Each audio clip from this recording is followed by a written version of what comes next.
Hello Nidorinas and Nidorinos, it's KingNido here and welcome to the team reveals of the 2022 PokeType League season. Now this season is going to have all 18 types being represented, and in this video we're going to go through each side's picked teams, starting with the lowest ranked side. Based on their overall average, we're going to work our way through to the highest ranked side. Now each team is going to consist of 9 Pokemon who will be used throughout the season. They'll be randomly picked for each match, but they are going to have a limit on how many games they compete in the regular season, being 12. At the end of this season, we'll have the top 8 teams, the Masters 8, moving on to the Championship Trials, with the opportunity to compete in the Grand Trial and become the PokeType League champions. Also, stick around after the roster reveals. I'll explain the rules and setup for the matches, as well as how the season will be formatted. But with that, onto the first team we go, and that side is the Homeland Cascade. And although don't be fooled by this side's 18.46 rating, that Wishy-Washy has the capability to dominate this entire season, permitting and actually gets the right moves throughout the season. And if we're going off Wishy-Washy's school form, the Cascade would actually be the other end of this list. So again, that 80.46, do not let it confuse you. This side still has amazing capabilities. They'll bring it with their special offense. It's actually the Jubilee Venom who have no huge statistical standout. They are arguably, though, one of the more well-balanced sides. They've got no great weakness, just unfortunately they've got no great strengths. They do have a lot of type variety, though, so that could be a huge benefit, including Pokemon like Gengar, but even more importantly, the final evolutions of the Nidorans, Nidoqueen and Nidoking. Oh yeah, they are going to do fantastic with those two. The Olivine Ore, though, this shiny side, that's right, they have drawn the luck of being the shiny side this season, has some serious defense. They've got 10 resistances and 1 immunity. They're only lacking that pseudo legendary power, which was picked up by another side. We'll get to them later though. This side has huge assets on their team, and I think they're going to do really well this season. I look forward to seeing how that plays out. The next side though, who are the Sandalwood Swarm, shine in their defensive stats when it comes to what they have, but I'm not sure it's going to be enough to get them in the top 8, because even then they're still not comparable to some of the stronger teams. They do have Pokemon like Volcarona, Golisopod, Centiskorch, and they really need them to perform well this season. It's actually Shuckle who has those huge defensive stats for this side, but again I still don't think they're going to do enough to get into the top 8, which is really unfortunate for them.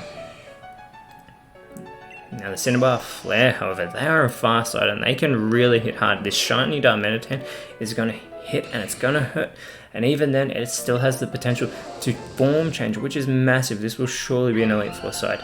As well as that though, they've also got this like Barrow Cinderace when they're on their home field, which should be able to make huge plays in matchups. Every side on their home field will have their hidden abilities, so that'll be a big asset again. That Libero Cinderace, huge. The Bell and the Angels, although being very impressive indeed in their special stats, I worry they're actually going to struggle to make the top 8. Even though they're renowned for being able to dominate the Dragon types, which is massive, I do not think it will be enough to get them into that top 8. It is really unfortunate, as I actually have a bit of a soft spot for them. Maybe it's because of Ninetales. They've got an evolution, that's always fantastic. Pokemon like Togekiss, again though, I do not think it'll be enough. The Lumiose Lightning, I really thought they would actually be a much faster side, and even though they do have that extremely speedy Jolteon, it's their special offensive capabilities where they really shine. It's awesome that they've got that very energetic Rotom. I think this side has got very good potential. They will not be the champions. I still think though they can do really, really well.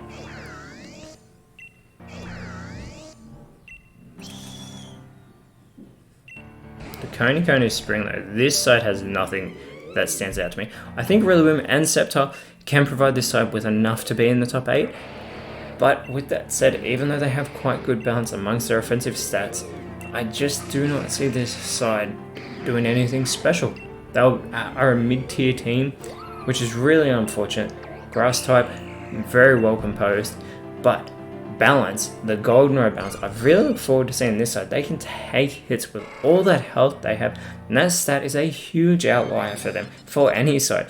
Showing this side may not be as well balanced as suggested. That Porygon duo do look imposing to me, and they have that Obstagoon and Beware who have second stats to back up this side. I think they could do really quite well, permitting they get the correct hits needed throughout the season. But it's this side, the Pheromones, they've got that shiny Metagross there, and Metagross has all the benefits of the previously seen Steel type team, but the Psychic type team has the benefit of having Metagross. Fantastic! And they have Bronzong who can back it up as well. This side should be top 8 contenders if they can live up to their Psychic speciality. But they have to get that there. They've got Alakazam who can provide a really good offense for them, can be fragile, but speaking of fragility, the Surchester Frost, I do not think are going to be fortunate at all this season. They may be the first side in the top half of this ranking list, but I do not see their season looking like that whatsoever. They're too vulnerable, even though they've got Cesar Meditan who can change forms like the other one. I just don't think it's going to be able to hold this team up. Even Pokemon like Lapras, Vanilluxe, Mamoswine, they will not be able to support this side. The Hard Home Haunts, however, I think will do great. They've got the fastest Pokemon in the PokeType League in Dragapult, that's pseudo legendary. And I've already spoken about how defenses and immunities are huge, and this side have 2 immunities in the normal and fighting types. They should play a big part in this side making the Elite Four. I really look forward to seeing them play against them, that Dragapult, also Decidueye and Chandelure. It's Spiritomb who I really am excited to see, but the Pony Canyon Fissure, although they are highly ranked, more than half their side actually have a quad weakness. More than half.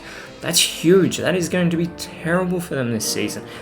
They do have their own pseudo-legendary in Garchomp, but they are lacking a certain poison ground type who we have talked about previously. This side, sadly, I just do not think will do well. Swampert or a powerful Pokemon can be very fragile. Now the New Marvel Devils, that's right, we're having a side provided by New Marvel City, and I want to see them do really well. They're a cool side. That's pretty much to be expected from the Dark types though.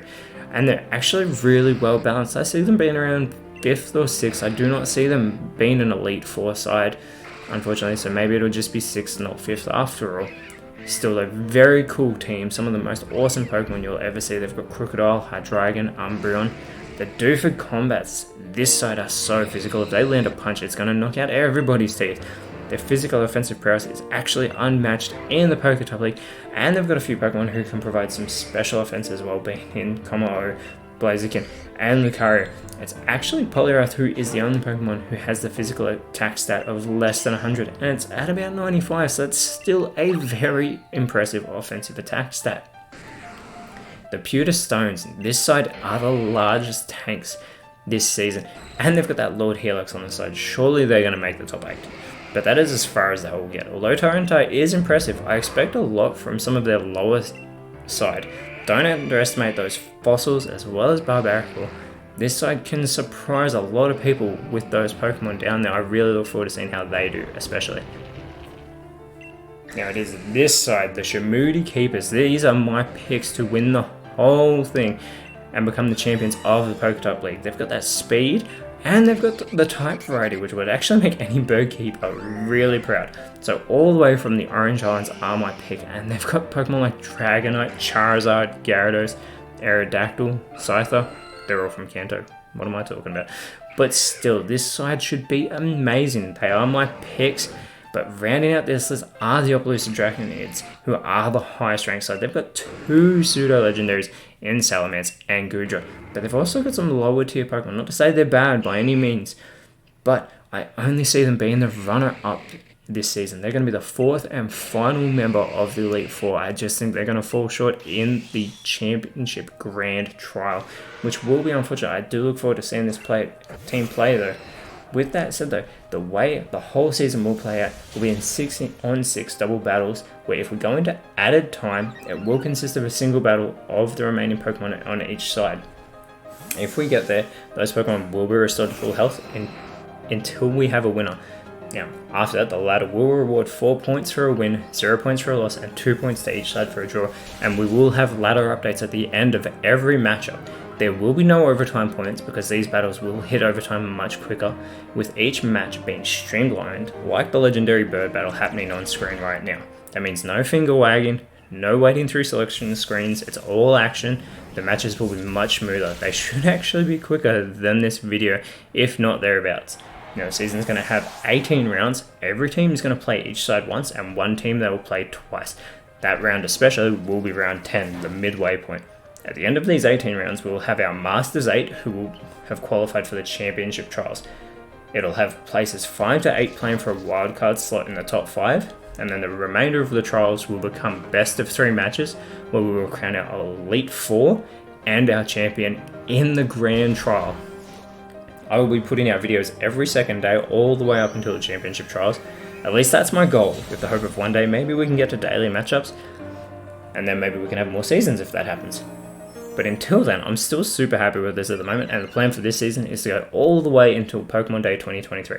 And if you want to see what the matches are like, the first match will be up on the channel right now, and that match will be contested between the Cinnabar Flare and the Battle on the Angel. So if you want to go over and look at that one, go and check that one out at the very end of this video.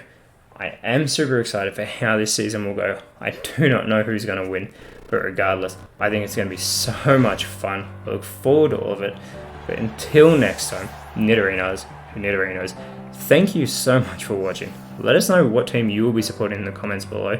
And if you like what is to come, please leave a like, share, subscribe. But even more so, if you've gotten this far, always remember, you are awesome, and I will see you when you see me.